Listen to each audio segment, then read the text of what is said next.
Hey, ladies and gentlemen, we are back. Like I said, we would be at 4 o'clock, so we're back a little after 4:15. How are you, Marlene? It might take a few minutes for people to show up, but that's okay. We got a few things we can talk about. Hey, Nancy S, how are you? Hold on. All right. Hey, Siana, good to have you back. So I was watching a documentary while I was away about this woman in New Zealand called Irina Asher, and it is the most confusing and interesting story I've ever heard. So we're going to talk about that in a minute, and I think it'll be an interesting case for everyone to delve into tonight. Hey, Vegemite Smile and Bees Are Life. Good to see you. I'm doing good. Hold on. Let me turn on my camera. Hey, how are you? Good. Hey, Bees Are Life. Good to see you. I'm doing all right. I think the cat knocked the camera. I think she knocked it. Yeah, so this case is pretty interesting. Uh, she went missing after being, well, let's start off from the beginning. She had been going through a bit of a weird emotional time at the time she went missing. She'd broken up with a long term boyfriend to start seeing a different guy, and even her friends thought that was pretty weird because she'd been with her long term boyfriend for many years and he was quite heartbroken by the breakup, but she didn't seem to really care, and everyone thought around her thought that was a little weird. Now, apparently, she did suffer from bipolar disorder, and they think that maybe some of her decision making was because she wasn't taking her regimen of pills at the time in the correct order, and they think maybe some of what happened to her may be caused by her bipolar disorder. You haven't heard of this one? Well, we're going to go over it. So it is really interesting. So it's quite an old case. It happened in 11th of October 2004. Almost, well, this year in October will be the 20th anniversary. It would be considered a cold case by now. She has never been found. And some of the details I'll tell you about tonight, you'll have to remember these are coming from a woman who possibly could have been suffering from a bad episode of bipolar. So whether these things happened or not, it's hard to know. And it's hard to know how much of it is true and how much of it is not. So we will go through that and then we'll let you make up your own mind. But it starts in early October 2004. Irina broke up with her long-term boyfriend to start seeing another man. And then on October 10th at 8 a.m., she is picked up by her new boyfriend. They plan to see a friend of his and his girlfriend who has a house in Piha. They drive to Piha and arrive at the friend's house around 9 a.m. The four of them begin drinking and listening to music. Around 12 p.m., the friends say that Irina left the house by climbing down a tree and headed to the beach. Approximately 1 p.m., she is brought back to the friend's house by a passerby. She is wet and covered in sand. Her boyfriend says he gives her a shower and a change of dry clothes. The three state that Irina spent the afternoon swinging between happy and sad, that she was dancing naked or covered herself with a duvet cover and crying on and off. Around 7 p.m. that night, Irina gets upset with her new boyfriend and tells him to leave, which he does. There is no indication of what Irina was doing in the next couple of hours, so at 9 p.m., Irina makes several calls to police. She states that she is scared and feels pressured for sex. A patrol car is not sent. Police tell her that they will send a taxi for her instead. The taxi is dispatched to the wrong address and never arrives. About 9:30, half an hour later, a concerned resident and her son pick up Irina and take her back to their house. Irina is dried off and they put her to bed on the couch. The people in that car that pick her up from the side of the road also notice that something is wrong. Uh, it's a woman and her son. The son notes that he thinks she's on drugs and maybe is possibly coming down from, a drug bender or something. They're very concerned about her mannerisms and the way she's speaking. On October 11th, between 1 a.m. and 1:10 a.m., after spending some time at the couple's home with their son, Irina, after the couple heads to bed, just all of a sudden gets up from the couch and bolts out the house. No one knows why she wanted to leave. Apparently, the couple asked her if she'd like to stay the night and they'd drive her home in the morning, and she said yes. But as soon as they went to bed, she ran from the residence. So it says Irina left the address with no explanation, wearing only a dressing gown. When she got back to this couple's house, the couple noticed that she was quite wet again. She'd been in the rain, and so they asked her, "Would you like a warm shower?" She said yes, and they put her in the shower, but she was afraid of being alone. One of the women at the address, Irina, asked her to stay with her in the shower. So sit on the she sa I think she sat on the toilet and waited for her while she had her shower and just spoke to her during her shower. And the woman at the address who did that was very, concerned that a woman of this age would want a much older woman in the same room while she was naked in the shower. And she was, a bit freaked out by that, didn't know why that would happen or why a young lady would want that. And then it says the son of the resident at that address calls 111, which is like their 000, and reports that he and his mother had picked up a young woman who was aimlessly walking along the road about 4 hours earlier, and that she had left the address about 1:10 a.m. Their concerns were that she had suddenly departed and a short distance away had discarded her clothing on a cold night, and that she may have been under the influence of drugs. In response to this call, a new event was logged as a priority one, and police were promptly dispatched to Piha. Uh, the police and other emergency services were activated, including the Piha alarm to alert residents to an emergency. So they have sort of like a tornado siren, and it goes off and it tells residents that there is something bad going on and that to be on the lookout or come and help. At 1:30 a.m., Irina is seen by two dog walkers. She is naked, acting oddly, and heading towards the beach. They do not call police. This was the last time Irina was seen. A police vehicle was sent at 1:25 a.m. from Henderson, Auckland, and arrived in Piha half an hour later with immediate checks at an address in Piha. So they don't find her. They arrive about 45 minutes after she was last seen by anyone. At this point, she has disappeared. On October 12th, the police released a statement about the search for Irina. Officers in charge of the search, Sergeant Mark Fergus, say the focus of the searches is to look for any signs or evidence that could assist in locating Miss Asher. Some of the terrain is steep and difficult to search, but searchers are highly trained in checking all possibilities, and this is what they are doing.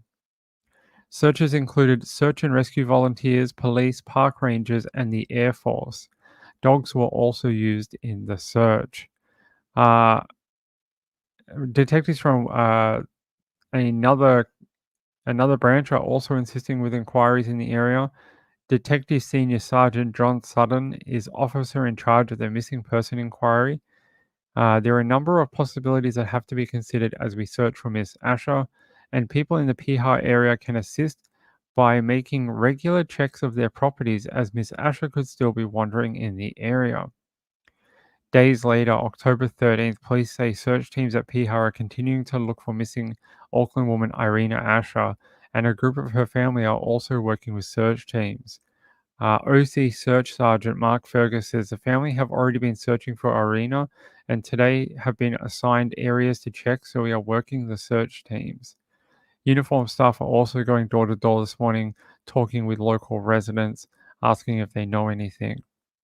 Detective Senior Sergeant John Sutton says property searches have already been done in the past 2 days, but the aim of the area canvassed by staff is to find out any more information that could assist the inquiry team as part of the search for Irina.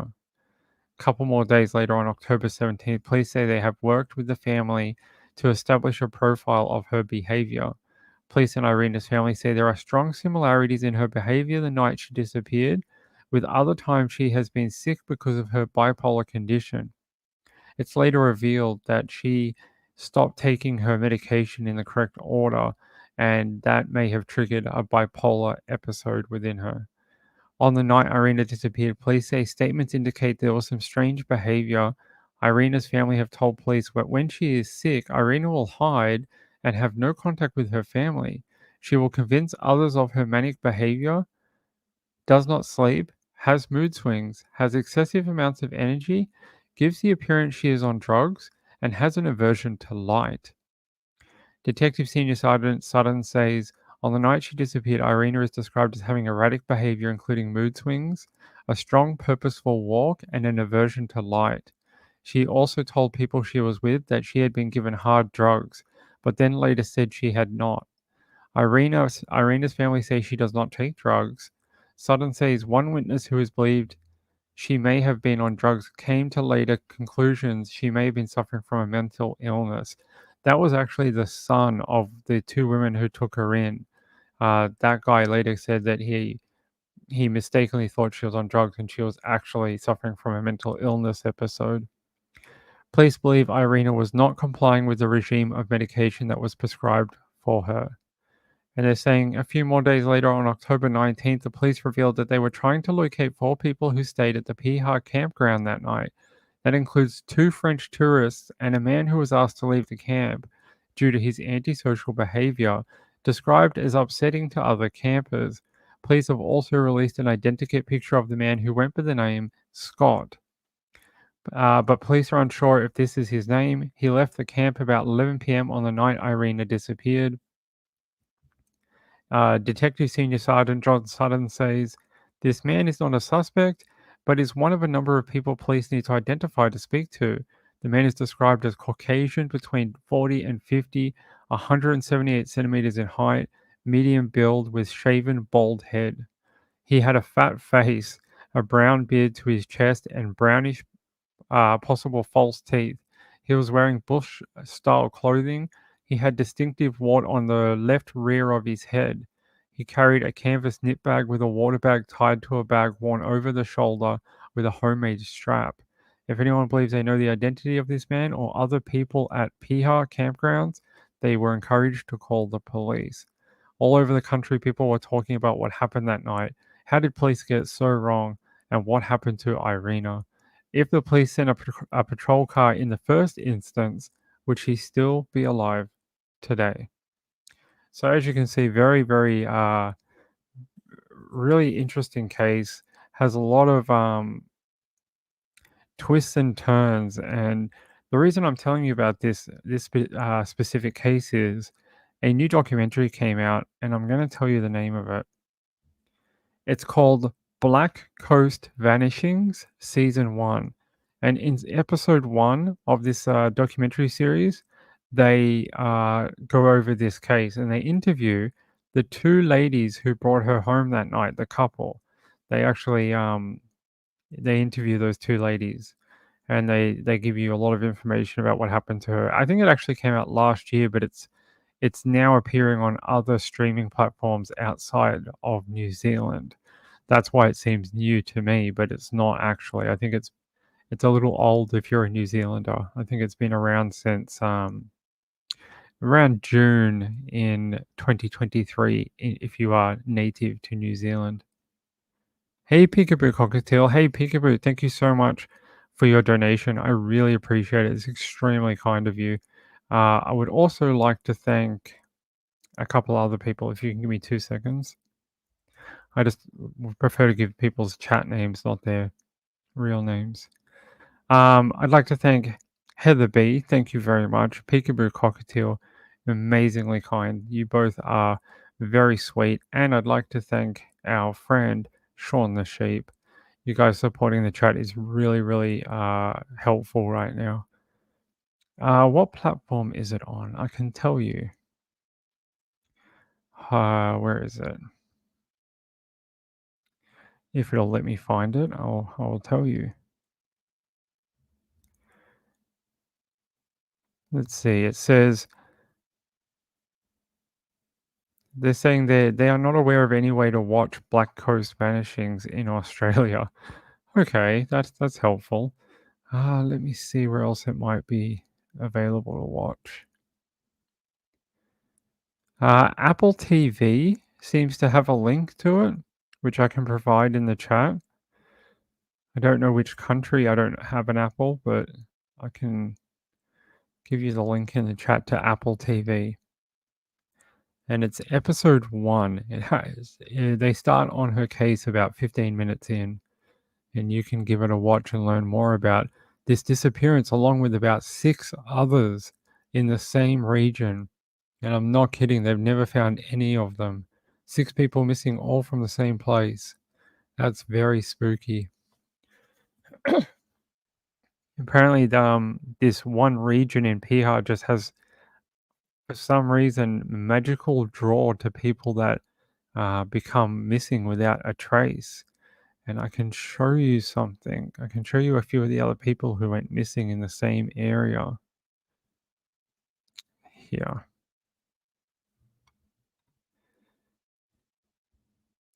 Kim Bambus was another woman who went missing in Piha.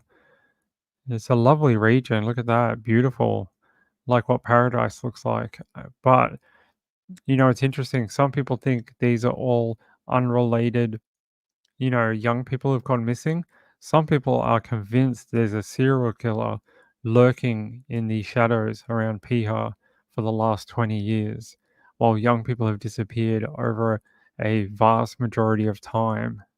So let's see if it'll let us play this little thing on Kim Bambus. She's a different person. She's not the one we just spoke about. Her name is Irina, but let's listen to another woman who went missing in the same region. Flat. This So is her sister. she was last seen leaving the flat at 9 in the morning on Friday. And she told her flatmates that she was going to be going to Piha to go for a walk, run, be back around midday. So they came home about 3 and she still wasn't home. And they thought that was a little bit strange. Came out here, I think probably around 6 and tried to find her car, but they only checked the Piha car parks rather than this one. At that point, that's when they called me, and I told them to go back to the flat if she wasn't there, call the police. Which they did. The police went straight on to high alert, sent out a helicopter out here, and search and rescue teams, which were all in place by about 1. And yeah, we've been here all day, and it's just been much the same. There has been literally no news. We've had no clues, nothing. So we're kind of just hoping that someone in the public saw her yesterday and could at least pinpoint us to a track where she was, just to give us a confirmed location that she did go for a walk here. She's pretty awesome. I'm pretty gutted. We're real close.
Did it mute itself again? I think the cat's under the desk. Hold on. Rory. She's lying on the cable. She's lying on our bloody cable.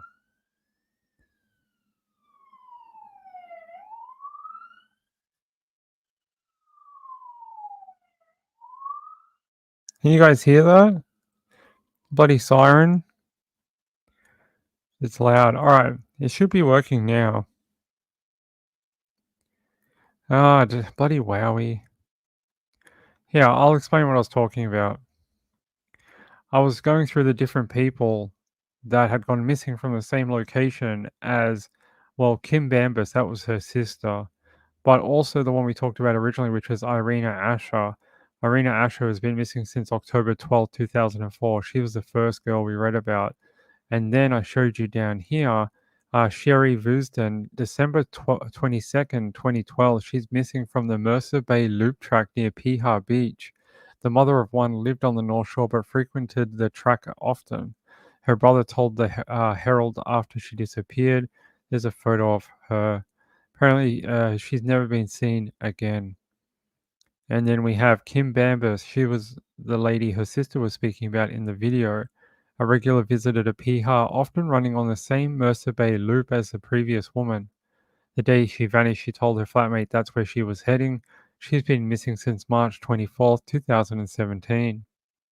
Here's a CCTV of her, last known footage of her ever before she went missing. Here's another photo of Kim. Quite a nice photo of her, but with curly hair. And then there's Lawrence Wu, March 12th, 2019. His vehicle was found near Piha Beach 2 days after being last seen on March 10th, 2019. There has never been any sightings of him, and his body has not been located, nor has any of his property or personal belongings. And there's another photo of Mr. Wu. Eloy Rowland, March 6th, 2020, part of an exchange group. He's a French teen who came to Auckland to learn English. He was seen about 6:30 the next day. Roland was captured on CCTV footage catching a train from Britomart Station in the CBD to, I think it's Fruitvale? Yes, Fruitvale at New Lynn. Cell phone data placed the teenager in the area of Piha Road at 9:18 a.m. It stopped transmitting after that point. Police find that very suspicious that his phone just magically stopped working and, it stopped tracking him. His phone's never been located. Neither has his body or any of his personal effects. There's another photo of Roland here. Quentin Godwin went missing May 20th, 1992. Another case connected to the area of Piha. His mother long has said that until she sees evidence of her son's death, she would continue to hope that he is out there alive somewhere. Police long believed that Godwin left home and took his own life. Nothing of his belongings have ever been located either. There's another photo of Quentin Godwin as well in his garden. And this is a photo that police age progressed to late 30s, hoping that if he's out there somewhere, someone would see it and recognize him.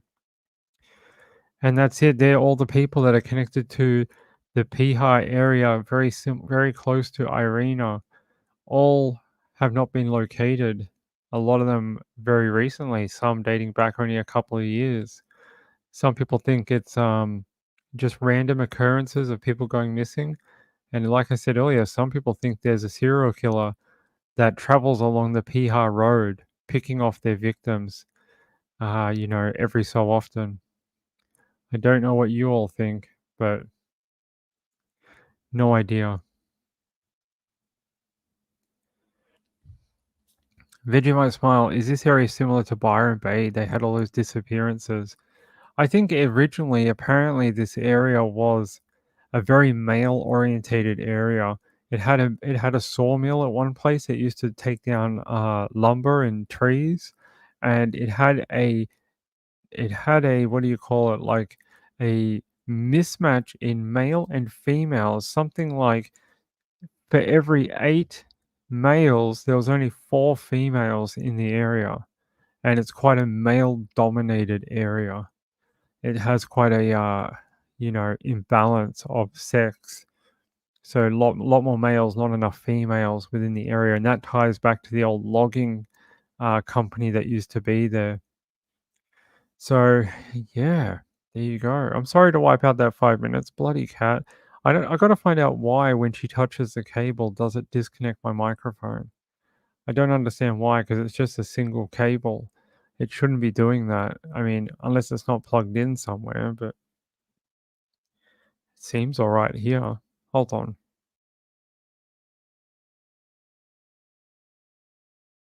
Yeah, I just had a look under the desk. No, it seems okay. I'm not sure why it's doing that. Ah, bloody people always coming to my house. Yeah, so I hope you found that interesting. A new mystery for you sleuths out there to go and sink your teeth into. Here's the official wiki for Irina. As you can see, this is a different photo of her. There you go. She looked very different in different photos, actually, depending on which one you looked at. A very beautiful young lady. Unfortunately, she struggled with her diagnosis of bipolar, and police believe that may have contributed to her death, although there was an inquest into her disappearance, and police were actually raked over the coals because when she called the emergency telephone number originally and they called a taxi, which the taxi went to the wrong address, they s- the inquest and the judge, the coroner overseeing that inquest, said basically police should have taken any person who rings the police and says they believe they are in grave danger. The police shouldn't be making judgment calls about that, and they should actually be acting on that information as if at face value, as if it is a real threat. And they shouldn't be asking the sergeant to be like, let's just call her a taxi. I think she can leave the address on her own accord. She multiple times expressed to police, if she talked to the police about 4 or 5 times on the phone, they kept ringing her back, after the person on the 111 emergency line would ring the local sergeant at the police station and ask what he wanted to do, and then they would call her back. They basically every time they would call back, she would reiterate the same thing, "I'm in danger. I don't feel safe here. I need police to come and get me." And every single time she said that, they tried to convince her that she was okay, she could leave, and that they would call a taxi for her, and that taxi would pick her up, and that she would be fine. And basically, during the inquest, they got bashed for it because they basically said it was lazy policing. And anytime a female rings up and is saying that she feels unsafe at an address, it should be considered a priority to at least go and check it out. I mean, you don't have to send like 10 cop cars, but at least send a couple of officers to see if she's okay. And they're saying they're not sure if they did send one out, maybe she'd be alive today. Maybe she wouldn't have, disappeared later on that night. Yeah, so very interesting. Um, hey Lux, how are you? Good to see you. I think yeah. So is it similar to Byron Bay? I think it's got Byron Bay, like Byron Bay light, or like it's got bits and pieces of it. Yeah, I was going to show you here. See, it had like an old logging industry. I hope this kind of picks up. Wikipedia, come on. There we go. You can see it used to have like a very vibrant logging industry in this area, and these were like the logging cabins and things like that. So you can see they used to log all these trees. You can see just all the bushland, how thick the bushland was back then. Look at all these trees that they've cut down.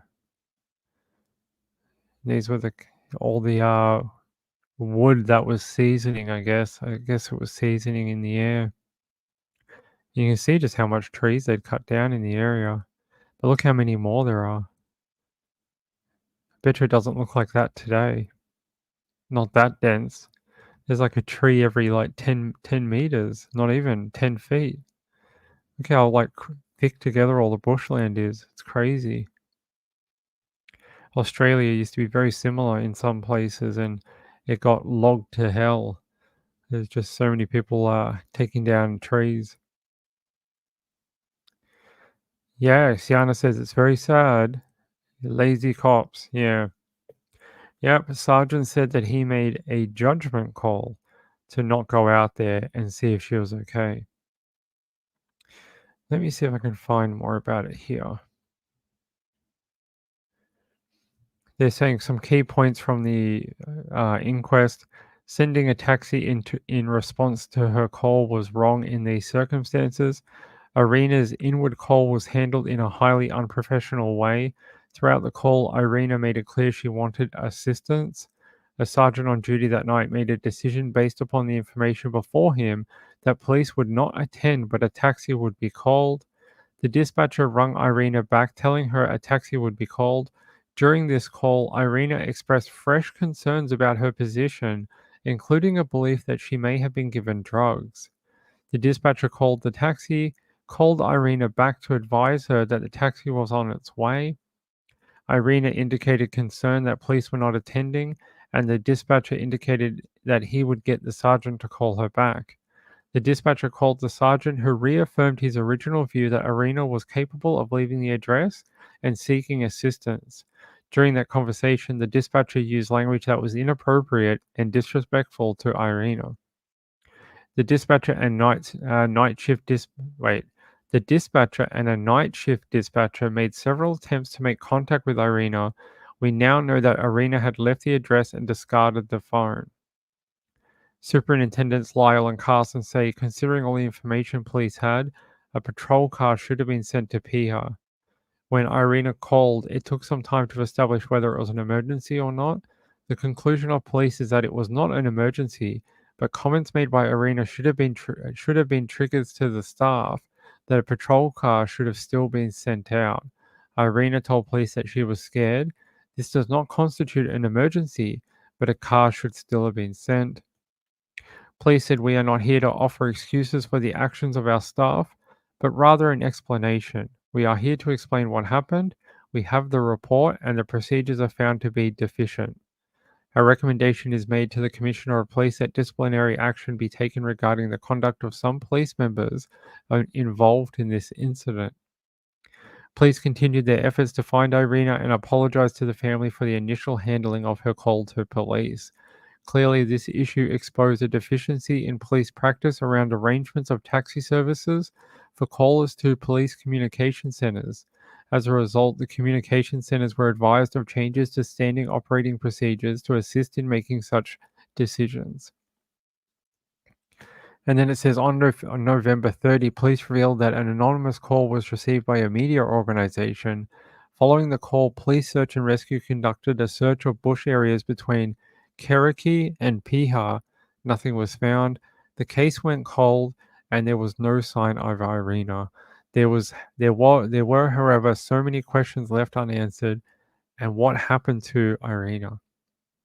They still just don't know to this day. They just don't know, and they think that she drowned. Like, that's the police's basically opinion, is that she made it somehow to the water and she drowned, and that her body was washed away, but don't know. Just trying to read some of this down here, see if there's anything interesting. Yeah, see, Irina had broken up with her boyfriend of 4 years, Mr. Dyson, only a week before her disappearance to be with her new boyfriend. Dyson said their relationship had been full on from the start, but he was aware of Irina's bipolar. She was really aware of her own condition. He described Irina as impulsive and could be emotional. He said that he had been working nights and hadn't seen Irina often in the month before they broke up. She told him she missed a couple of her lithium pills. To make up, she would take extra. Despite all of that, Dyson said he didn't believe Irina would have killed herself. I don't think she committed suicide. I'd like to think it was accidental. He told the court about Irina being a surf lifesaver at one time, how much she loved to swim. She knew about rips and she knew how to navigate them. Police told the court earlier how Irina's behavior grew increasingly bizarre and erratic in the days before she disappeared, which they said likely culminated in her death by drowning. Police counsel Simon Moore told coroner Pete Ryan that Irina was diagnosed with bipolar in her mid-teens.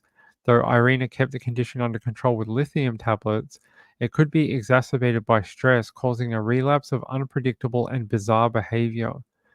Officer in charge of the original investigation, Senior Sergeant John Sutton, told the court how during the day Irina began to act strangely. She was picked up by passers-by, a woman and her son, and taken to their home.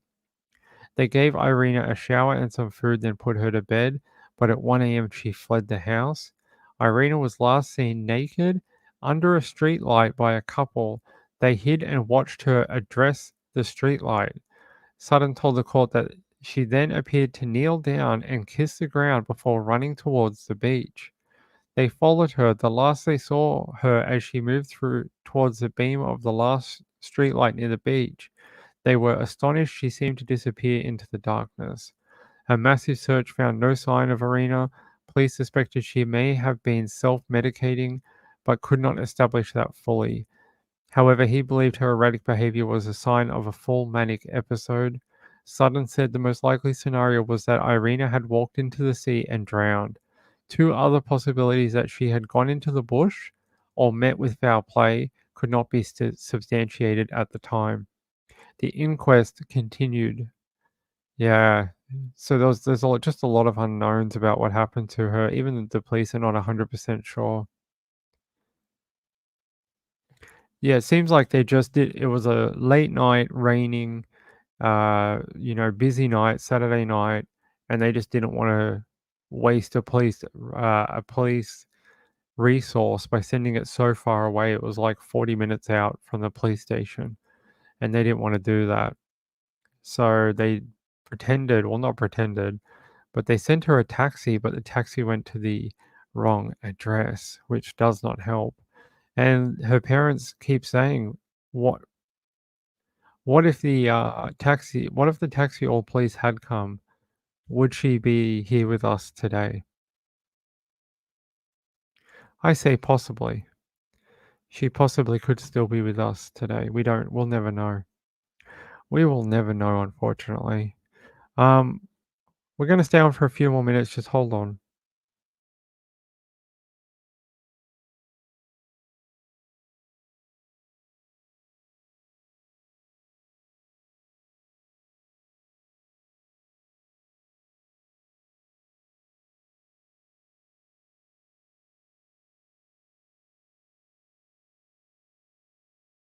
Alright, I just wanted to fix something.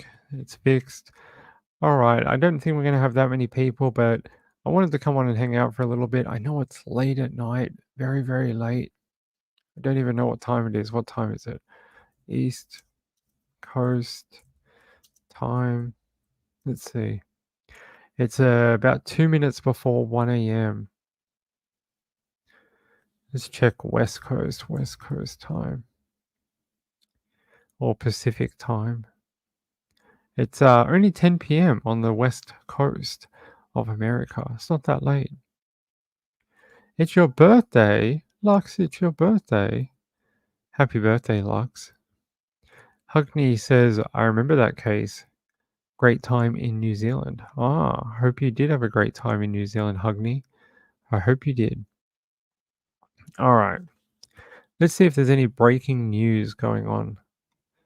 Let me have a look. Let me see what's going on. Let's see. Anything in the news? Hmm. Let me check another resource. See if there's anything interesting we can talk about.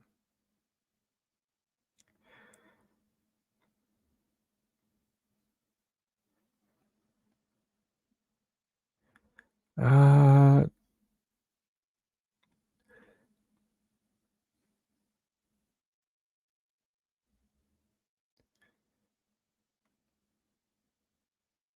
trying to see if there's anything worth having a look at. That's interesting. News website The Messenger shuts down after less than a year, with staff told they won't get any severance and that the health insurance is cancelled. The Messenger employees had their accounts deactivated shortly after 1 p.m. on Wednesday. The startup launched in May 2023 by CEO and founder Jimmy Fickelstein with 50 million in funding. The company was reportedly losing tens of millions of dollars and only brought in around 3 million in revenue. Wait, I know that website. They sometimes have true crime. Let's see if they're still open.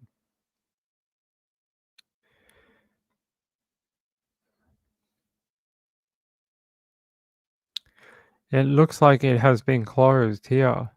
This is the only image you get when you go to their website now. It just says the messenger and info at themessenger.com, which is an email. But that's it. That website, news website, is gone. It says he added, unfortunately, we haven't been unable to do so, which he means by raising capital, which is why we haven't shared the news with you until now, and we haven't been able to restructure the company or secure further financial funding. He said, this is truly the last thing I wanted, and I am deeply sorry. But angry staffers took to social media to claim they heard their workplace was shutting down from media reports rather than the boss himself. Senior writer and critic Jordan Hoffman gave a dramatic account of an instant message sent by a colleague fearful of losing medical insurance. The last thing I saw in the messenger's Slack was a panicked colleague writing, wait, what about our insurance coverage? I have surgery. And then we all got booted out. Staff are believed to have been let go without severance, and their health insurance benefits have been cancelled.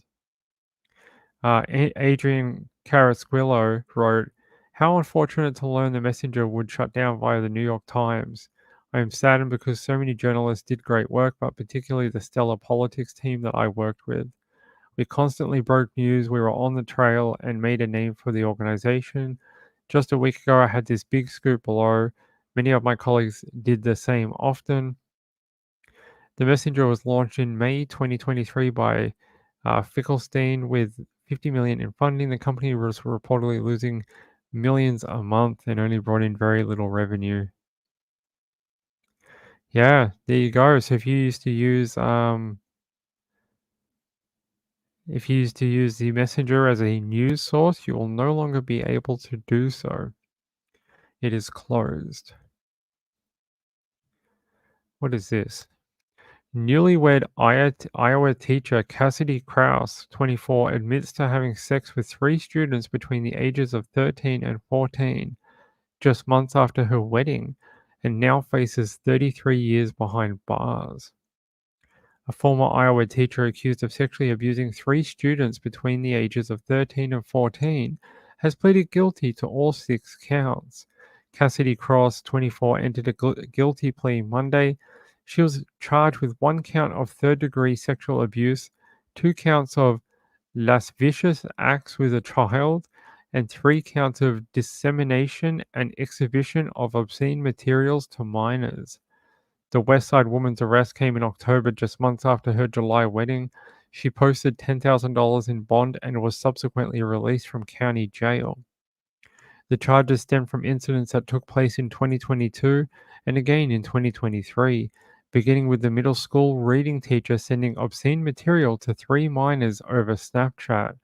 According to the criminal complaint, Krause knowingly disseminated obscene material to 1 victim between January 2022 and May 2022, and to 2 other victims between January 2023 and June 2023.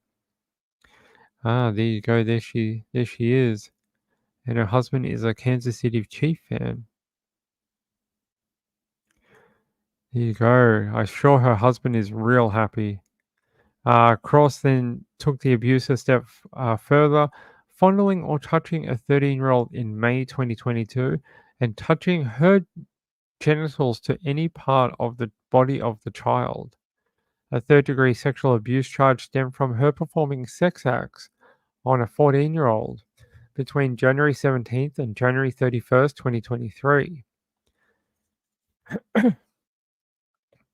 Apparently, she was put on leave amid an investigation in conjunction with local law enforcement. Cross tendered her resignation in lieu of termination on August 25th. 3 days later, the IKM Manning School Board approved her resignation during a special meeting. The 24-year-old attended school in the very district where she later taught and committed the crimes. Silly girl. Very silly. She ran track for IKM Manning Wolves and appeared in a 2017 interview with a local news station, beaming after finishing third place in her events. After graduating, Krause attended Iowa State University and made the dean's list several times throughout her academic career. The sexual abuse count and 2 counts of lascivious acts with a child are Class C felonies, each carrying a maximum of 10 years in prison under state law.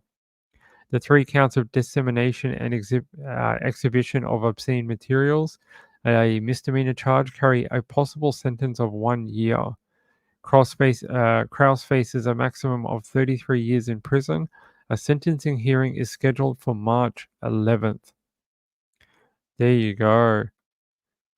This woman, what was going through her head to do that? I don't get it. What goes through their head? Is it power? Is it manipulation? Is it they just want to be liked? Don't know. Are they unhappy in their marriage? Hugney says, yuck. Yes. Wu says, yuck. What is it with these teachers? What is it with the female teachers? There's so many female teachers being busted for molesting students. It's happening all the time at the moment. I don't know if we're just seeing it reported a lot more or it's just happening a lot more. I'm not sure which it is, but uh, yeah, you're seeing a lot more of it in the papers and all sorts of stuff. Lux says, I will never understand how people can be attracted to underage kids. Me either. I don't get it. I don't understand that mental thinking at all. All right. It's 7 past 5 p.m. here in Australia. I'm gonna wind down for the night and then we'll be back tomorrow night. Hold on.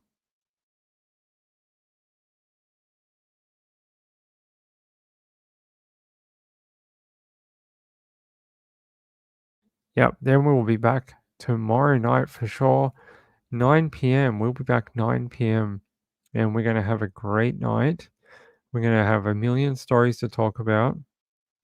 And yeah, we'll have our normal show at 9 p.m. It'll be a good start to the month. It really will be. Again, I want to thank Heather B, Peekaboo Cockatiel, and Sean A for your support of the channel. I really appreciate it. And tomorrow I'll have a new video for the end of the stream with this new month's donators on it. And we'll start again and we'll put this month's people on there each time and we'll get it filled out again, hopefully. And it's a nice thank you to everyone too. Hey, Beezer Life. Take care. Thanks for being here. I appreciate it, Beezer Life. It's good to see you. Hugney, good night. Woos, good night. Who else did we have I can say good night to? Vegemite Smile, good night. And Siana, good night, my friend. It's good to see you. And Marlene Clausen. Good night, Marlene Clausen. And Susan R. Good night, Susan R. Who else did we have here? Did we have anyone else? I think it was just you guys. A little group of like 8 people. But it's all good. Good night to all of you. Have a great night. And please, if you're not subscribed to this channel, please subscribe. We're trying to get to that 1,000. It'd be really cool. And then we can do a few more things. But coming in February this month, we are having watch parties on Saturday nights for Cold Justice. There'll be a live watch party on this channel each Saturday in February for Cold Justice for about an hour each Saturday. And I think it's on at 10 o'clock or 9 o'clock at night. So we're going to all hop on. Hopefully you'll be able to watch it. And we're going to talk about the case while we're watching. We can comment on what's going on and talk about, different things. Will they solve it? Will they not?